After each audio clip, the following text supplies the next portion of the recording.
C'est bon là, ça tourne? Ça tourne? Ça tourne. Ok. Bienvenue dans ma première vidéo d'une série qui s'appelle Sors-toi les pouces. Dans ces vidéos, j'aimerais expliquer que tout le monde a du pouvoir d'influence. Absolument tout le monde. Mais ce pouvoir, il dort. Pourquoi est-ce qu'il dort?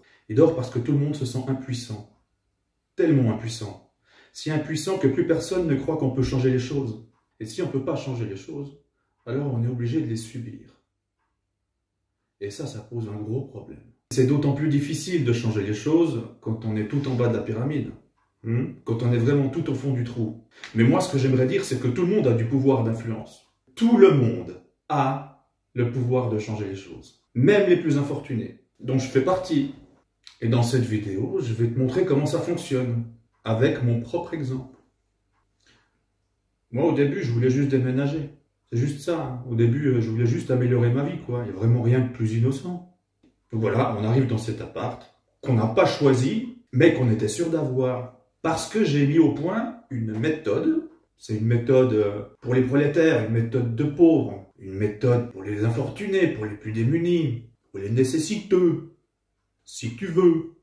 Et puis cette méthode, elle fonctionne, en gros, c'est une méthode qui permet de trouver un appartement sans trop se fatiguer. Mais bon, ça, j'en parlerai dans une prochaine vidéo. Et je pourrais l'expliquer dans la prochaine vidéo. Si tu partages, si tu likes, si tu commentes, si tu t'abonnes, voilà, je pourrais. J'en serais très heureux.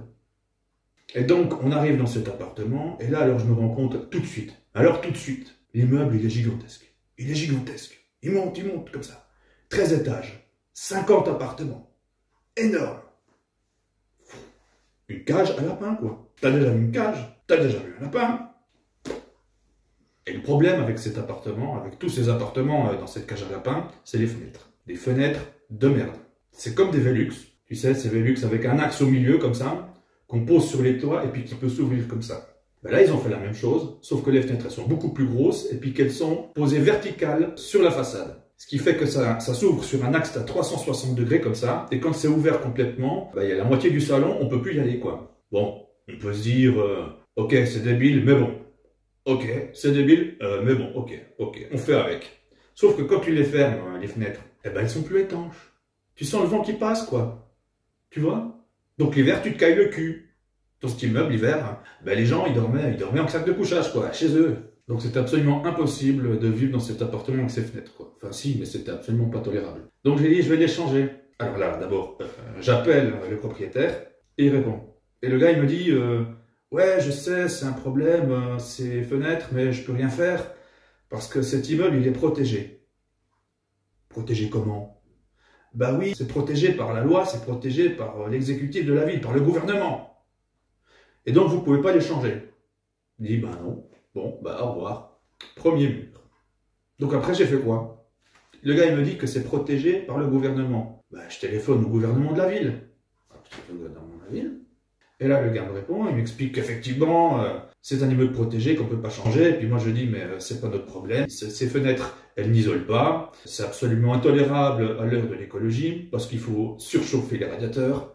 Et donc, il faut faire quelque chose. Et le gars, il me dit, encore une fois, non, on ne peut pas parce que c'est un immeuble protégé.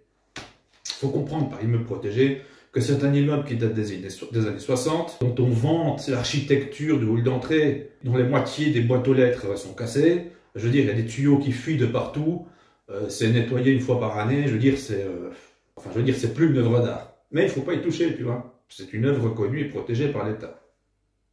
C'est pour ça qu'ils disent qu'on ne peut pas changer les fenêtres. Moi, j'imagine pas une seule seconde qu'on puisse pas changer les fenêtres, mettre des autres fenêtres normales, tu vois, qui s'ouvrent comme ça, en un poste de côté, comme tout le monde, et tout en gardant l'aspect du truc, quoi. Donc, je réfléchis dans un premier temps et je vais faire signer une pétition. Je sonne à tous les appartements et toutes les personnes qui répondent signent la pétition que je donne ensuite aux propriétaires. Et les propriétaires, ils disent, mais ça va coûter encore plus cher d'augmenter le chauffage, parce qu'on demandait aussi d'augmenter le chauffage dans cette pétition, en plus de changer les fenêtres. Donc le gars a augmenté le chauffage, mais il dit quand même, je ne peux pas changer les fenêtres, c'est protégé. Donc il y en a un qui dit qu'il faut passer par le gouvernement, puis au gouvernement ils disent qu'il faut passer par le propriétaire, et puis moi je commençais un petit peu à en avoir plein le cul. Il joue au ping-pong avec moi, et je commençais à en avoir marre.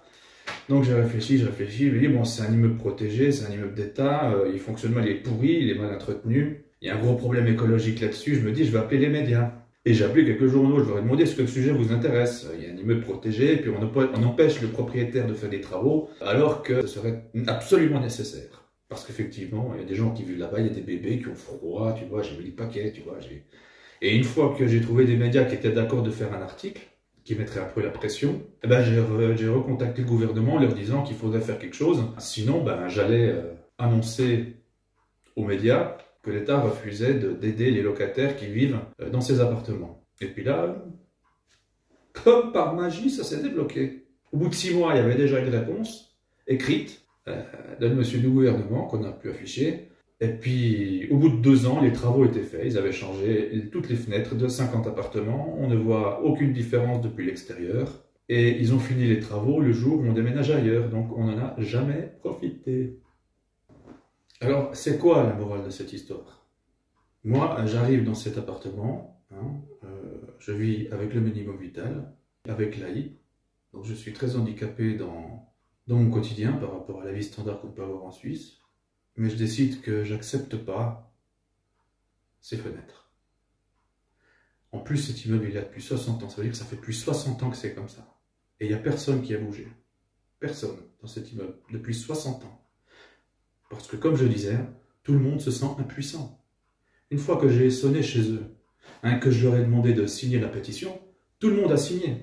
Les seuls qui n'ont pas signé, c'est les gens qui n'étaient pas à la maison quand je suis passé, c'est tout. Mais tout le monde a signé.